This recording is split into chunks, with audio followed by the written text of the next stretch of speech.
We're just going to get started. So thank you everyone for joining us. My name is Jessica Gonzalez-Rojas, and I'm super excited to have you all with us today. We have a really exciting speaker, and we're going to talk about the New York State budget. What happened? So I am a candidate for the New York State Assembly in the 34th Assembly District. And as a candidate, when coronavirus hit, we quickly shifted from our regularly scheduled campaign events to focus really on two things: to focus on conducting phone banks every single night to check in on our neighbors and offer mutual aid support, making sure our neighbors have access to resources, any information that they may need, as well as any food or supplies that we are able to get to them. We also moved towards what would have been in-person town halls to move to virtual town halls, which is what we're here with now, and focusing on topics that impact our district. We've already held one specifically about the coronavirus. We had one on homeschooling. We had one on housing rights. We had one on managing mental health concern, natural remedies to boost immunity. We had one on criminal justice just yesterday, all with local experts, many from our community. So if you missed any of them, they're all posted online at votejgr.com/coronavirus. So I also ask folks, if you do have time to volunteer, we are phone banking nearly every single night. So we do have shifts available. If folks can be able to participate and sign up for a shift where you can make calls to our communities to check in on neighbors and ensure that they're doing well, you can visit votejgr.com/phone bank. So before I introduce our amazing guest, Sochie Nnaemeka, who's the New York State Director of the Working Families Party, I want to first share some logistics. So folks are automatically muted as we begin the conversation, just so there's no background noise, but we do encourage your questions, and we really want this to be interactive. So there's two ways to be interactive. You can click the chat button on the bottom and chat in your question, and I'll be reading them out loud. Or you can click the button that says participants, and on the bottom right-hand corner, there's a feature that says raise hand. And in that case, we'll unmute you and turn on your camera so you can engage and ask your question. I'll be playing the role of Oprah. So as questions come up, please go ahead and start chatting them in or raise your hand so we can have you engage throughout the conversation. We will be recording this video and posting it on social media with Spanish subtitles for our monolingual Spanish-speaking neighbors. And it will also be streamed on Facebook Live, hopefully, if the technology works as well. We'll be live tweeting in both English and Spanish, so please follow #JGRWebinar and retweet. And we will wrap up by 9 p.m. So, we had quite a week, and the most recent budget that was passed was actually quite shameful. It included rollbacks and bail reform. It included cuts in Medicaid. It did not increase foundation aid for public education, and in fact, cut public education. And it did not include protections for tenants, all amidst this health crisis. So I'm so thrilled to have the New York Working Family State Director, Sochie Nnaemeka, with us today. Sochie's a seasoned organizer and a progressive national leader who, prior to leading the New York State Working Families Party just this December, was the Director of Emerging Organizing and Leadership at the Center for Popular Democracy. So Sochie will guide us through how the New York State budget process works, right? Big picture, what advocates were fighting for, what it meant for working families, and what the fight looks like now. So Sochie, thank you so much for joining us. Make sure you're off mute. And why don't you start by sharing a little bit about yourself and the Working Families Party and why the budget is so important. Great, thank you so much for having me, Jessica. This is a great platform. It's a great program that you've been running, keeping people engaged in this moment, in this process.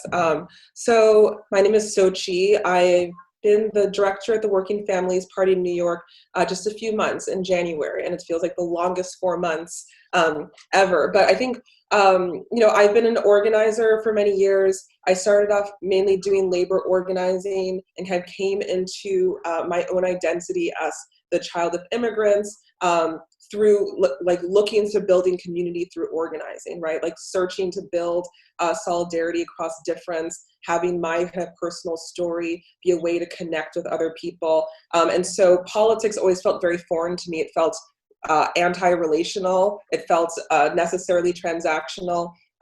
And kind of doing movement politics and seeing the way that, you know, candidates like you, Jessica, who come out of the community, who already are leaders, whether in title or not, but can take the aspirations and hopes of people in their community and transform that into policy. Like that's a very real a tool of power, and that's actually, I think, how we're going to transform our politics across this country. And so the Working Families parties especially committed to making sure that leaders that come out of community, leaders who already understand how policy and politics have to have moral grounding, have to have accountability and base, actually taking them from activist and leader into governing power.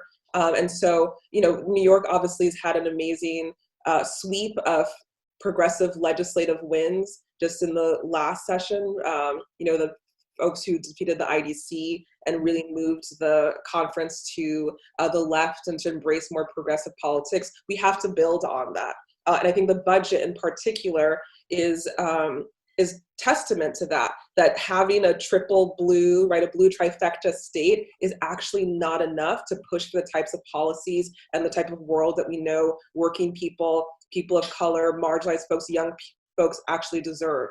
And so I was telling Jessica, it's like, I'm not a budget expert, but I know that budgets actually are moral documents, and they reflect what choices, what values our leaders take into consideration. And so we as organizers have to take the budget really seriously, because it decides what is possible, what kind of lives people can live, what kind of resources people get, and who's ultimately protected or not in this state. And so New York has one of the largest budgets in the country, right? It's $177 billion. That's larger than you know, many nation states. And so in a state with really, really high inequality, the budget is a contest of power. It decides, you know, are we going to get fully funded education in any time? Are we going to be balancing the budget on the backs of Black, brown, poor, working class people? Are we going to have people pay their fair share? And so I'll talk a little bit about the priorities and what was missed in this process. But I think there's kind of one overarching thing, right? I think that budgets are both, the budget process in New York had a substantive failure and a procedural failure, right? The budget did not reflect any of our priorities. Budget City, New York. I know. It fucking. It increased incarceration instead of moving towards decarceral justice in a moment of pandemic.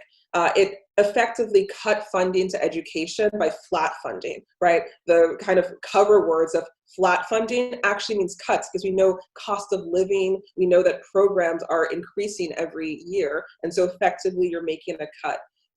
In this moment of pandemic, when people are calling on canceling rent, right? That's something that could happen in the budget that did not happen.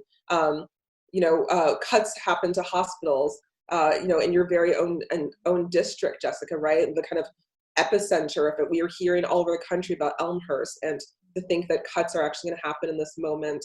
And there's also procedural deficiency in that a lot of our electeds were left completely in the dark. This is because, we have a very strong executive power in the state. There's a kind of shorthand, this ruling called Silver V Pataki, that really increased the governor's power to act through the budget, and basically the legislature has to basically up or down approve the budget, and so it allows the governor to put in all sorts of policy priorities that should have nothing to do with the budget into this document, with the threat that if people vote it down, the whole government effectively shuts down, people don't get paid, right? So that's a huge power hand. In this moment in particular, the governor has incredibly high approval ratings, right? Has become a national hero across the country, and so is also able to use that outsized power to really silence and threaten, honestly, the legislature to move forward with his policies. legislators would speak about getting a bill at 2 a.m. and then being expected to vote on it 4 or 5 hours later with no interpretation, right? These long, arcane, big documents. So there's a structural issue that pushed through this budget so quickly, and substantively, it's a complete failure, honestly. It is a real moral outrage, considering the moment that we're in, considering the real needs that people have. Yeah, you mentioned that the budget did not reflect the priorities of the working families. Can you give a overview of some of the priorities coming in prior to coronavirus, and then if it shifted, or if there was even a double down on the need for many of those priorities given coronavirus? Yeah, so I think that the big top line priorities became even more urgent. And in some ways it was testament of the fact that the electeds that we support, the candidates that we support, already know what our people need pre-crisis and to avert crisis, because many of our communities are already in crisis, and Corona is just exacerbating that situation. And so we were pushing for a real increase in revenue, right? We have 112 billionaires in New York City alone. That's more than anywhere else in the world, right? Wall Street is here, Wall Street is not leaving. And so there's this right-wing narrative and corporate Democrat narrative that if we increase the revenue, increase taxes on the wealthy, people would flee the state, right? We know that that's not true, because people know very well in our neighborhoods, people are leaving are low income and working people. We're going to the South, we're going to the Poconos, we're going elsewhere because they can't afford to survive, let alone thrive in New York State. And so we're really pushing to increase taxation in order to fund the services and the programs that we know everyone deserves. We're pushing for more expanded healthcare. The governor is already threatening Medicaid cuts in October, right? Had put together a Medicaid redesign team aimed to cut down on Medicaid. The health insurance that reaches our most vulnerable people, right? The disabled, elderly, poor, young people, children. And so he was already talking about that. We were trying to push for fully funded education. There's a foundation aid formula that the state has never met since they implemented it. We have schools in Rochester that are literally like graveyards. It's just empty. There's no staff. There's no nurses. There are no social workers. There are not enough teachers. You walk into the space and it feels like it's an abandoned building, and children are forced to learn in those situations. Bail reform, which was won last year, and there were immediately threats to a rollback. There was a really dedicated campaign to say that in this moment, even this is a talk about pre-COVID, we have to be moving towards decarceration, and bail especially has been mapped on to lines of wealth and lines of race. If you are wealthy, if you are white, you await pretrial, you spend your pretrial moment at home, right? If you're Black, if you're brown, you are spending your time in Rikers. And so these were some of the policies that we were pushing for before that became only more urgent in Corona, because we needed Medicaid, we needed healthcare, absolutely, right? We're facing a huge deficit that was ever growing because of the virus. And so we definitely need to look into more creative streams of revenue, right? So at this moment, of course, great, we have 12 ideas of how to increase taxes on the wealthy. Let's put them into motion. That was flatly rejected. It was even more clear that schools not only teach, but nurture and feed and shelter and clothe, right, children all across the state.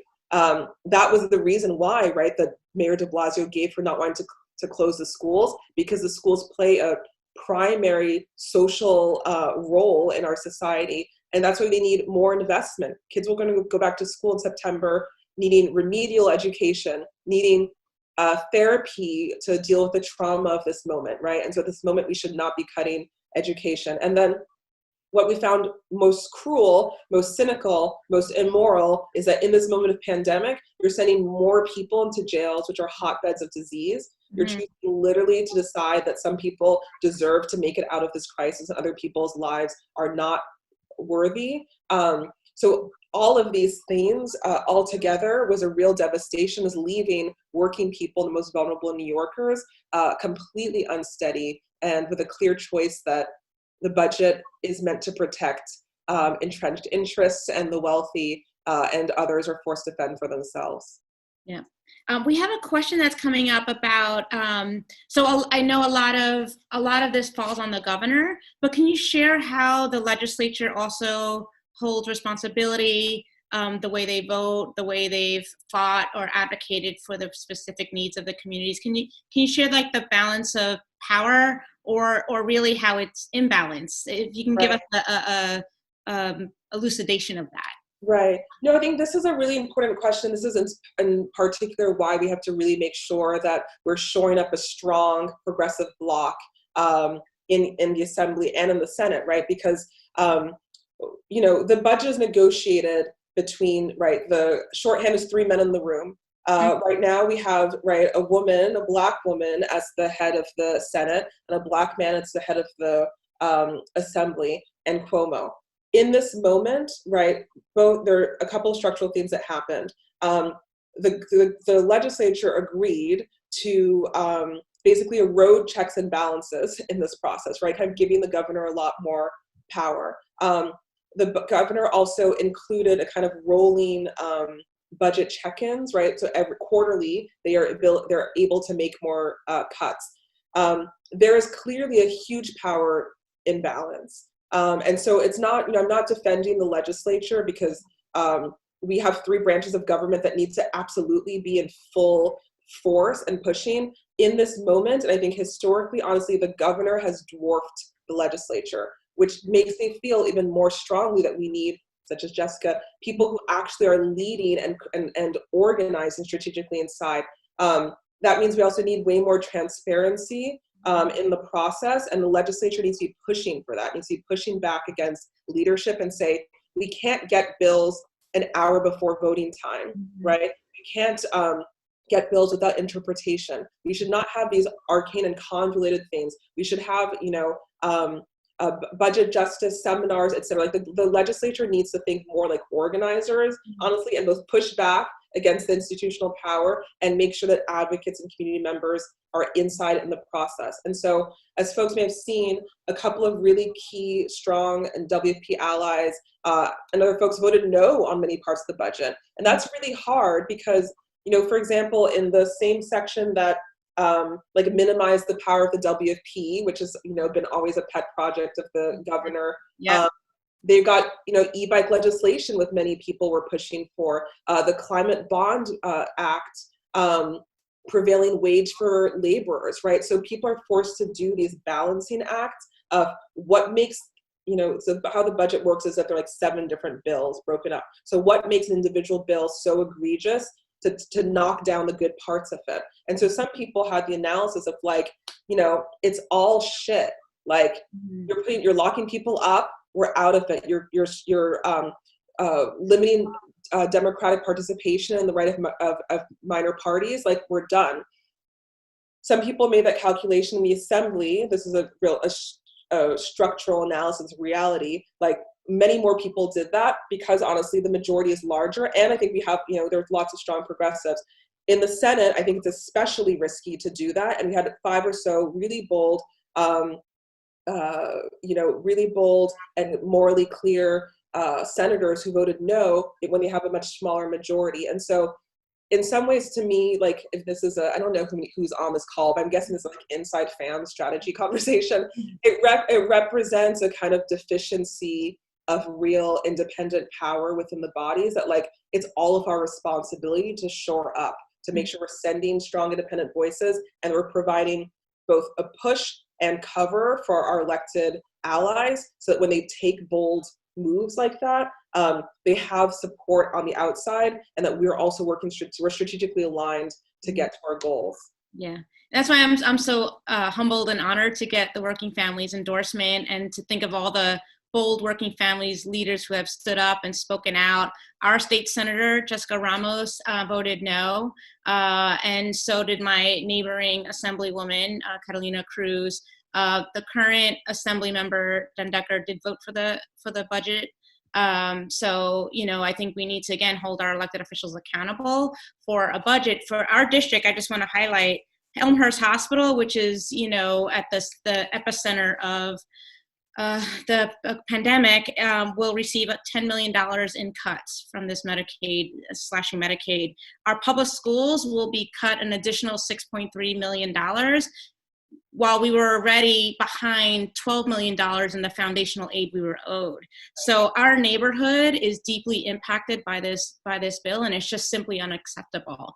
And it does take the bold leaders who are ready to speak up and stand up and speak out against the immorality of this bill. And I encourage folks to watch Yuleen Yu's, Assemblywoman Yuleen Yu's, speech on the floor. It was moving, it was raw, it was passionate, and it really spoke to, like you said, Sochie, earlier, that this budget is a moral document. Yeah. And what it's saying is a very, having that pass was a very immoral act, because it is going to harm the communities most impacted and most marginalized and most vulnerable in this moment. Yeah. Okay, I got a little excited. So tell us how, like, what are we left with? Like, where are we now in terms of what was voted on? And tell us more about how do we move forward in this moment? What are the fights ahead? Yeah.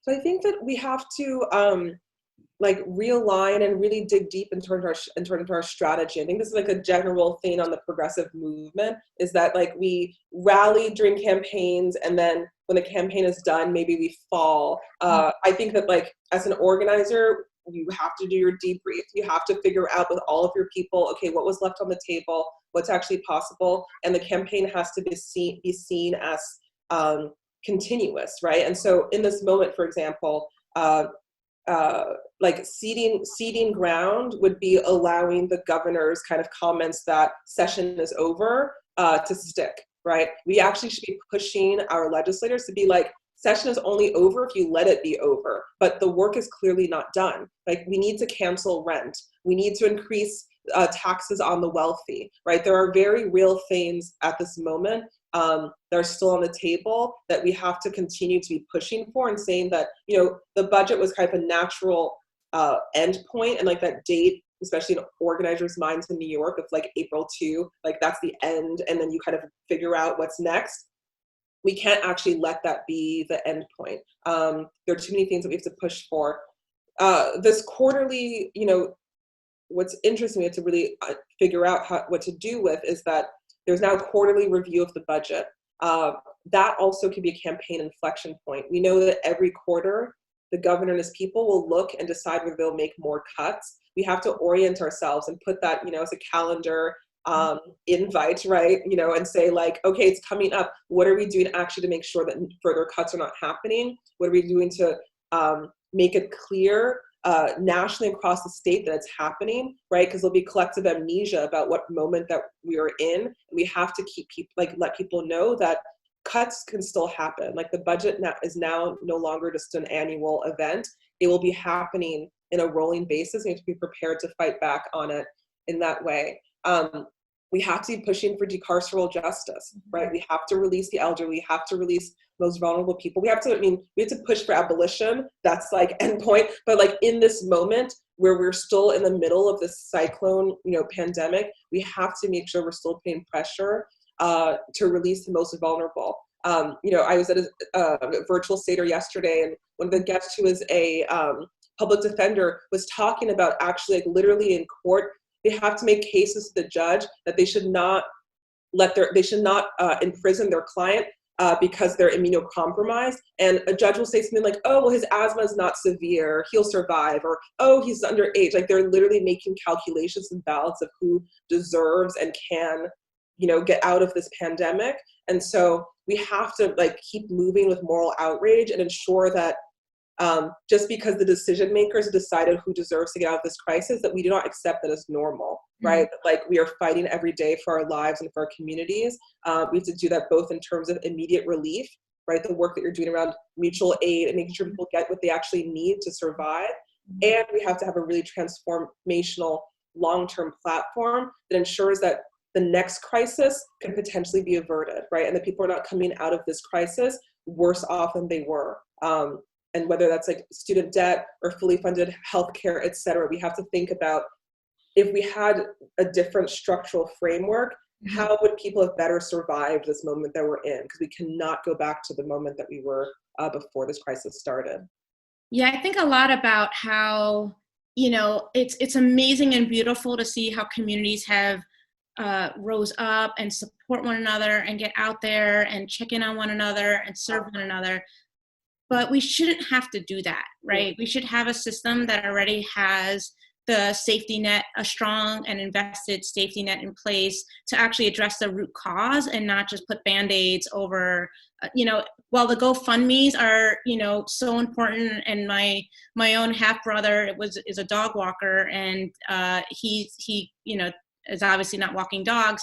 And he said, "Oh, I'm a little okay because the GoFundMe helped cover some costs," which is, again, is lovely and altruistic, and we shouldn't rely on GoFundMes for the livelihood of our communities, right? Like, we need to ensure those structural investments so that when this happens, and it could happen again, right? This is not the only pandemic we're gonna experience, perhaps, right? We don't know.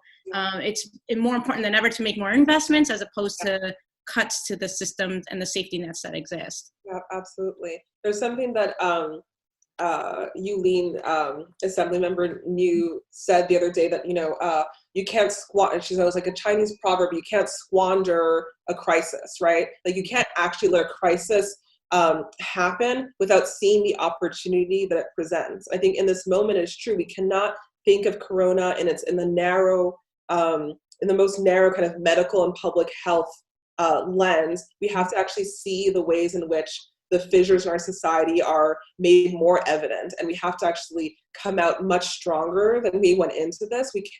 That's what people are talking about, a full recovery, right? It's not just a bailout is not enough. You need a full and just recovery so that people actually can come out of this, like, with, breathing a breath of relief, right? And not actually embracing future crisis or different kinds of crisis because they lost their job, because they can't pay their rent, etc. We have to think much more holistically. Absolutely. And just a reminder, I have a few more questions, but just a reminder, if you have a question, to please click chat and type it in, or you could raise your hand. I'm curious, so we talked about being organizers, right? And a lot of the work I've done before deciding to run for office has been around connecting communities who are often most marginalized and connecting them to, like, the halls of power and ensuring that their voices, their solutions, right, their needs are centered, right? And a lot of it is about physically getting in buses, right, going to Albany or going to DC or their state capital. It's about, bird dogging and showing up at town halls and being vocal. And here we are, we're in this pandemic where we're literally supposed to, be physically distanced. I'm trying to get away from social distance. It's very physical. Physical distance, staying in our home, right? Protecting ourselves and our communities by not leaving the house. What does advocacy look like in this moment? And how do you talked about some of the things to keep pushing for, right? That this legislator is actually going to be functioning, right? And legislating, right? They still have a job to do. And I've seen many legislators say, "Hey, hold up, Governor, we're not done," right? We're not done here. This is, a three balance of power, right? Three systems. So how do we advocate in this moment where everything is either digital or phone? And how is a Working Families Party approaching it? Yeah, no, I think that's really important. I think that there are kind of a couple of things I will say on that. I think one immediate thing that we're working on with the party is a storytelling campaign, right? We know that, as you're saying, the data comes from people who have the lived experience of what it is to live right now under COVID. We really want to expand what the terminology of frontlines means, right? Frontlines are absolutely the heroes that are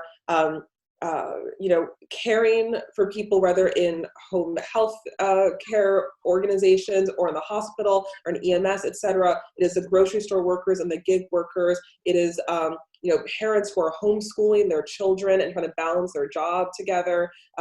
It is people who are shut into nursing homes. It is people who are like in pretrial detention. Like those are people to whom the risks are being flowed down to, right? And so in the same way that Occupy kind of popularized the idea of the 99%, like that is what the front lines are. And so we have to tell the story of people from the front lines, because what will happen, for example, right, the federal government is negotiating the stimulus package. It is big. There's a lot of there's a lot of money, right? There are many zeros involved, and people will be awed by that. People will really be like, wow, that's a lot of money. We know that actually it is not meeting everyone's need. It is not meeting gig workers. It's not meeting the undocumented. $1,200 one time. Where will that actually go, right? So we know that we need to continue to push our legislatures, and we think that stories and reminding people of the real substance of the crisis is part of that. And so we're really trying to collect stories from the front lines, and I'll share a link, and people should share their stories too about how actually is this crisis affecting you? What would it mean for you to feel fully recovered after it, right? What risks have flowed down to you? So I think that's one thing. In terms of elections, right? As the Working Families Party, we try to support candidates who already have this platform, right? Who already know that we need to deal with student debt. We need to have full healthcare for all, whether it's Medicare for all, they're talking about a state-based thing. We need to talk about housing as a human right. And so we see now that establishment Democrats are picking at some of them, and they're taking them as emergency measures. And we're like, okay, that's cute. That's nice that you're starting to see that, like, oh, wow, everyone deserves and needs health care, right? But we need to push forward and say, this has always been our platform because it's always needed, whether we are in an acute crisis or we're just in the regular everyday of the crisis of working people. And so for us, we really want to amplify the platforms of our electeds who are of our candidates who are really pushing for transformational, long-term, and structural change. Mm-hmm. And so we're trying to be digitally savvy. Like I'm like feeling aged in some way, because I'm like, I don't know all the tools, I don't know all the tactics, right? We have to skill up and learn how to meet people. Mm-hmm. And we can't let our programs only map onto the digital divide, right? Yeah. Like in the Bronx, we're seeing, for example, kids who are going home to do remote learning. Forget not having iPads or laptops. We don't have Wi-Fi, right? And so we can't let ourselves just think that the internet itself is a sufficient substitute for the door-to-door work, where we can actually expand the electorate and get people who are off the grid. And so we have to be super creative, whether it's, like figuring out phone banks or figuring out letter campaigns or like, sending postcards. We have to figure out how to get people. We have to really task ourselves as progressives to make sure that we're not just reaching the most connected, high information voters, that we don't rely on like luxury goods in this moment. Like people are not going to pay their phone bills next month, right? People have disconnected numbers. So we really do have to think most creatively about how are we reaching our people, and how do we not let this moment mean that more people are shut out of the democratic process in June. Mm-hmm. We have a question about Cuomo's power. So how do we get to a place where Cuomo has so much power, and is there any counterbalance that the legislator could do to fight back? You mentioned like the Pataki days. So can you share how this has come to be, and what can be done to shift that balance of power? Yeah, I mean, this is like the question, right? I mean, I think that there are a couple things. There's the structural elements, right, of the kind of constitutional case law that is called Silver v Pataki. That was between Shelley Silver, who used to be the leader of the Senate, right, and Pataki used to be the governor. And there was this case that decided, how much executive power a governor actually has and what the governor could use their veto power for. And basically this case came out and said, like, the executive's power is basically absolute when it comes to the use of the veto.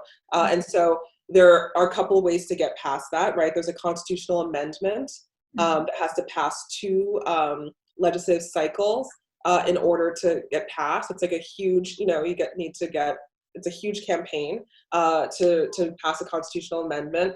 There could be a lawsuit, right, that could have to go to the Supreme Court to overthrow Silver v Pataki. And so that's like the structural element. In terms of the organizing element, right, like we actually need to build the people power that's strong enough and aligned enough to contest and counter the governor's power, right, which is, I think, actually a more durable outcome, obviously a harder one and a harder one to build. And so I think it's really about supporting independent leadership within the legislature, having real clarity that the people of New York want independent and progressive politics, trying to work in a very good strategic alignment there. And like, as the head of the Working Families Party, I can't help to say, like, voting on the WFP line is also a way to show that you support independent power, right? What feels exciting about this role and this position and this party is that fusion voting, which means you can vote for the same person on different lines, and the two lines fuse, right? So as an additive quality, it means that you can run people on your line without being accused of spoiling a race. And that really allows people to vote their values, allows people to say, okay, I'm supporting, X candidate, Senator Gillibrand. I'm supporting Senator Gillibrand because I expect her to cancel student debt and to move on this, on X platform. And that does actually provide a strong counterbalance, right? Because you enter into a different relationship with that elected and you say, this independent base voted for you on this thing, or alternatively voted for another candidate on this line because they don't support your program. So I think that, we're effectively a one-party state in New York, which in other states would envy the position that we are in to have a triple blue state. It has to really mean something. And so we have to ensure that the policies that we're doing are expansive and are pushing back against kind of unregulated executive power that produces the austerity politics that we're living through right now. Exactly. Again, if you have a question, you could chat it in the box or raise your hand. If we are able to elect enough, like there's this new progressive wave, and it's been really exciting to see the leadership. And I have to say, for me, particularly of women of color, right, really standing up and speaking out. What would it take, in terms of numbers, in terms of power, to start shifting that balance, right? To start holding more power to stand up against the governor's, really wide-reaching power.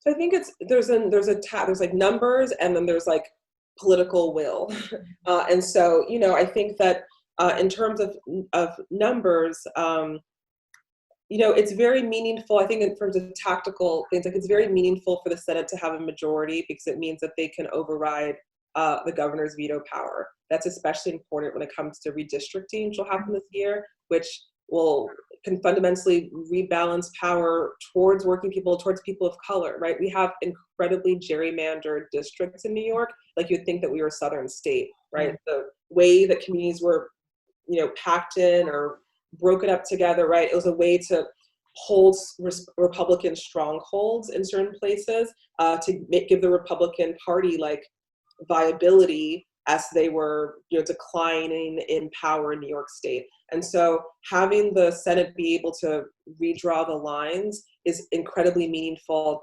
for undocumented communities, for communities of color, for urban communities, et cetera.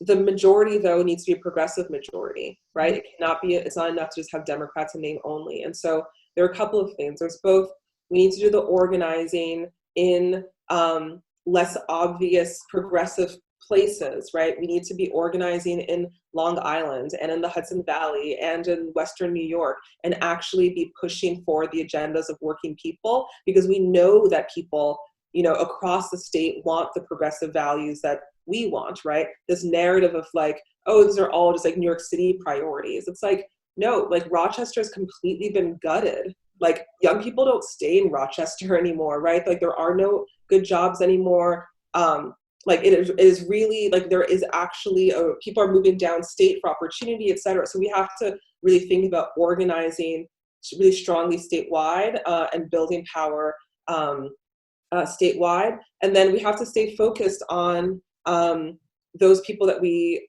elect and make it clear to them what our priorities are. Like, we lost on bail because the fear-mongering, like, racist organizations, like, out-organized us, right? Like, their narrative cut through stronger and quicker, right? They had more stories. Like, we need to counter the story of the person who supposedly got hurt by someone who was released on bail with, like, the number of people who were reunited with their families and jobs that were not lost. And, you know, like, we need to really be pushing in the same kind of strategic way that our people deserve better, because the other side is doing that. And then we have to have pipelines, right? We need to be thinking, like, who's going to run from our community, and then who's going to be her chief of staff, and who's going to be her legislative assistant. We want to talk about governing power. We actually have to think about, like, we can't just take our best people, our good people, and send them to Albany and be like, thanks for your service, we'll see you again, you know, in 2 or 4 years. Like, parties have disciplining functions. Parties can be bellies of the Albany can be the belly of the beast. And if we're going to send Jessica to Albany, we better, well, have your back, send you with a good team, make sure you have, like, accountability and co-governing partners, because what will happen is that you will either be, and this is, you know, said with love and clarity, you either, like, people are sent either to be cannibalized or pushed aside. And we need to send our best people and be like, we're sending you to represent us. We're going to check in weekly. We're going to send you the chief of staff who we trained up, and she's amazing, she's dope, and she's going to make sure you thrive. We're going to raise money, grassroots dollars for you to survive.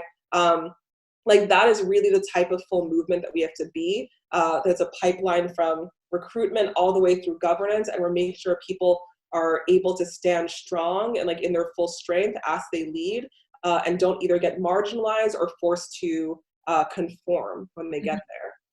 Yeah, I have to say, as someone who has a organizing and policy advocacy background, like, I'm super excited about the partnerships, right, with the, like, local community-based organizations, the statewide, citywide organizations that are fighting the good fight, that have the deep expertise, right, to really have the conversations and work together and look at the recommendations. And as you mentioned here, the stories of the people most impacted, right, to elevate that, because I believe those most close to the problem are most close to the solution. So that's something that I'm really, really excited about.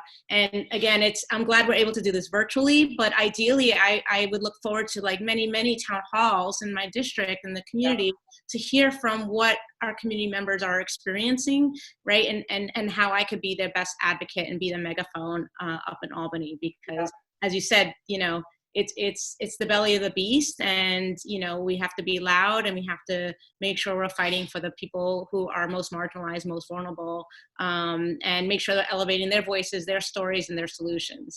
Yeah, I'll just say one more thing to that too. I think that something that good that came out of the budget was public financing at the state level, right? Which we just know plays a role in making sure that non-traditional candidates have a chance to win in a real way, and to get kind of big money out of politics and to bring small dollars in. That's also a structural reform element that has to be better. We need better public financing, but, you know, pushing for that and really making sure we make good use of that when it kicks off in 2022 is also an important way we can reshape the Senate.